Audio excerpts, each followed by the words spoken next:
يا صباح الفل يا حبايب قلبي، عاملين ايه؟ وعشان كتير جدا جدا جدا.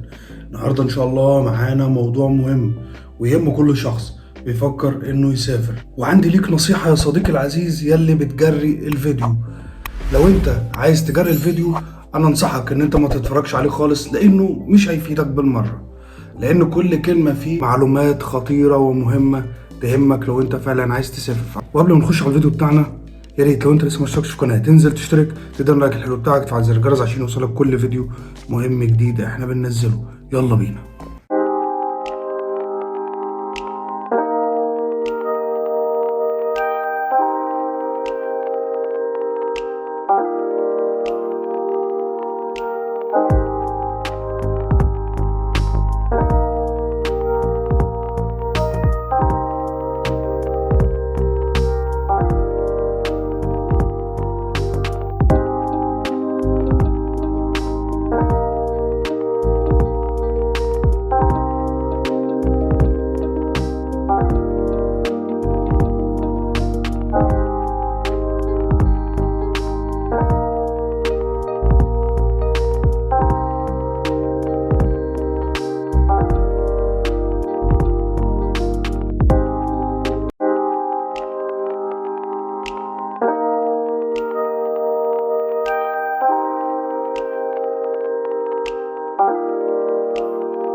موضوعنا النهارده عن الحكومه الايطاليه الجديده.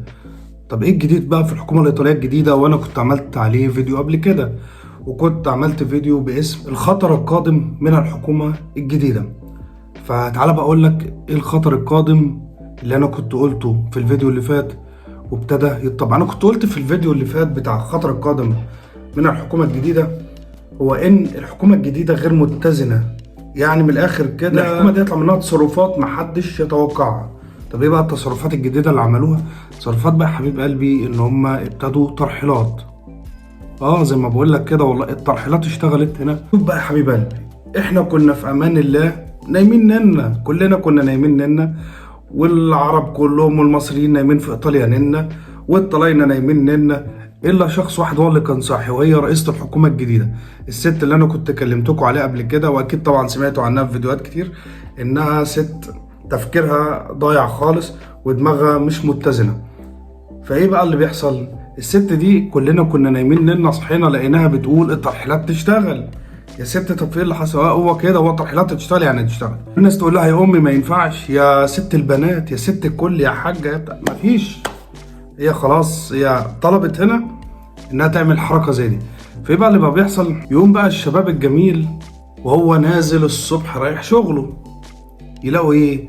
يلاقوا محطات القطر مليانه شرطه، محطات المترو مليانه شرطه، الاتوبيسات مليانه شرطه، الاماكن التجمعات الكبيره هم لسه ما دخلوش على محطات مثلا المترو اللي هي الصغيره، لا هم دلوقتي متركزين في الاماكن العامه الكبيره زي محطات القطر الكبيره، محطات المترو المعروفه او الكبيره، اماكن الاتوبيسات اللي فيها اكتر من اتوبيس، وطبعا الناس بتتجمع هناك بكثره.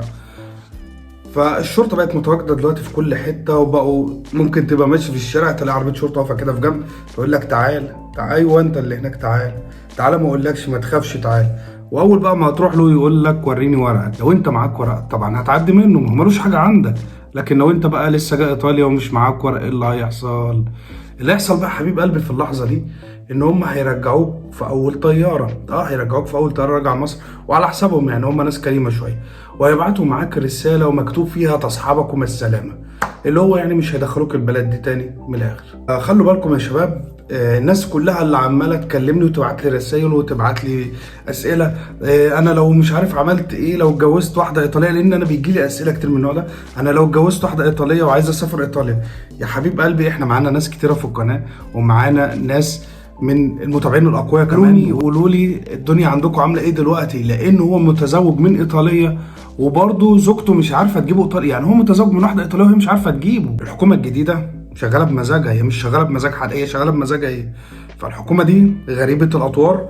طب بقى يا سيدي، ايطاليا بتدخل مين؟ ايطاليا بتدخل الناس اللي معاها اقامه او معاها الجنسيه. طبعا اللي يقدر يسافر ايطاليا وهم الفنانين، رجال الاعمال، الناس اللي ايطاليا واثقه ان هم رايحين يتفسحوا وراجعين بلدهم تاني. طب المواطن العادي اللي عايز يسافر، يا اما هيفرضوا عليه شروط شديده جدا ان هو ما يتحملهاش او هيرفضوه. يعني ايطاليا دلوقتي بقت شغاله ترحيلات، عماله ترحل في الناس. طب احنا صحيح ما قلناش مين اللي بيترحل من ايطاليا.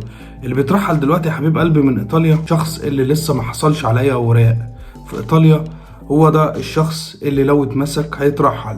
تاني حاجه، لو وقفوا شخص عامل مشكله، لو لقوك ان انت بتعمل مشكله فبرضه هتترحل. الحكومة يا حبيب قلبي الجديدة دي شددت القوانين على الناس اللي عايزة تسافر من المواطنين العاديين، لدرجة ان هي موصلاك مرحلة ان انت مش قادر تقدم على الفيزا السياحة. وسيبك بقى يا حبيب قلبي من الناس اللي بتطلع تقولك في بعض الفيديوهات ايطاليا هتدخلك ببلاش ومش عارف مين هيدخلك ببلاش ومش عارف يطلع منحة تبع مين، لان الناس دي كلها مش عايشة في ايطاليا وما تعرفش حاجة عنها. كل دي معلومات هم بيجيبوها من النت، وطبعا النت مليان بالاكاذيب. لان ايطاليا لو عايزاك ان انت تروح تسافر ايطاليا وتتزوج من ايطاليا، زي ما بقيت بسمع الفتره دي في فيديوهات يقولوا لك اتجوز من ايطاليا ومش عارف ايطاليا هتديك 20,000 يورو ومش عارف تعالى روح في بيت ولا في منطقه مليانه بالناس العواجيز، وان انت ايطاليا هتخليك تعيش فيها وتكسر وتنجب وتتزوج والكلام ده كله فيها، وهيدوك فلوس وهيدوك بيت وهيظبطوك. لا يا حبيب قلبي، سيبك من كل الناس اللي طالعه تفتي وتهرف الكلام. مش عارف ممكن ايطاليا تاخدك وتزوجك من فتاه ايطاليه وتديك 20,000 يورو، ومش عارف ممكن ايطاليا محتاجاك عشان خاطر المنطقه ديت، كل البلد دي كلها ناس عواجيز ومحتاجه شباب. انا مش بصدمك، انا بقول لك الواقع، ان انت ما تصدقش الناس اللي بتطلع في فيديوهات كتير. لان انا فعليا بسمع ناس كتير الفتره دي وفيديوهات كتيره جدا بتعدي من قدامي، مش عارف يقول لك ايطاليا هتاخدك ببلاش وايطاليا مش عارف. زي مره جالي سؤال قبل كده، واحد قال لي انه سمع ان السفر لمدينه كالابريا الايطاليه هتسافر ببلاش على حساب ايطاليا، يعني هتطلع من مصر تروح ايطاليا ببلاش وهتديك فلوس كمان. فانا مش عارف بصراحه المعلومات دي كلها بتجيبوها منين. سيبوكم ما تتبعوش حد من الناس اللي هي بتعمل فيديوهات زي كده على النت، لان الناس دي كلها كل معلوماتها غلط. لو ايطاليا فعلا عايزه تنفذ اللي هي بتقول عليه ده، وان هي تسمح لك ان انت تتطوع عشان تخش مش عارف تعمل ايه في ايطاليا، ومش عارف تروح مع مش عارف جهه معينه او تروح مع مجموعه معينه، الكلام ده كله ايطاليا لو كانت عايزه تسهل لك موضوع السفر وتديك بيت بقى ببلاش وتجوزك واحده ايطاليه وتديك 20,000 يورو والكلام ده، ايطاليا لو عايزه كل ده كانت هتفتح لك السفاره بتاعتها، وان انت تروح وتقدم وتاخد الفيزا بتاعتك من غير اي مشكله ومن غير ما تفرض عليك قيود. ايطاليا ما كانتش هترحل زي ترحيلات الفتره دي. فخلي بالك يا حبيب قلبي، ايطاليا الفتره دي شغاله ترحيلات. وخلي بالك خلي بالك، اوعى تتخذ فكره ان انت هتيجي عن طريق البحر، والناس اللي في ناس كتير بتتكلم عن طريق البحر وان انا هسافر عن طريق البحر واخش ايطاليا. لا يا حبيب قلبي، انت ممكن تيجي تخش اصلا مش هتعرف تخش ايطاليا وممكن يرجعوك تاني. وكمان لان اليونان الفتره اللي فاتت مسكت اكتر من مركب عليها ناس وخدتهم سجنت الناس اللي بتسوق المراكب دي، اللي هي طبعا بتجيبك من ليبيا او من تونس وتوديك على اوروبا. فاليونان مسكت اكتر من مركب وسجنت الناس اللي بتقود المركب دي او الطقم اللي شغال في المركب، وخدوا الناس ديت ورحلوهم تاني لبلادهم. فخلوا بالكم هم شادين الفتره دي. فاوعى تتخذ قرار ان انت تسافر غير شرعيه، دي نقطه، لانك هترجع ده لو وصلت. تاني حاجه، لو سافرت سياحه وقررت ان انت تكسر فيزا، فاحتماليه كبيره لانك انت لازم هتختلط في الحياه العامه، وان انت هتشتغل ولازم هتركب مترو او قطر او اتوبيس، فممكن احتماليه كبيره جدا ان هم يوقفوك. ما كانوش شادين كده قبل الموضوع ده، هم حتى لما كانوا بيلاقوا حد مش مع ورق الشرطه، لما كانت بتلاقي شخص مش معاه ورق اقامه او مش معاه اي حاجه خالص، فهم كانوا بيسيبوه لانهم كانوا بيلاقوه انسان ماشي سليم او رايح شغل او جاي من شغل، فما كانوش بيدققوا معاه.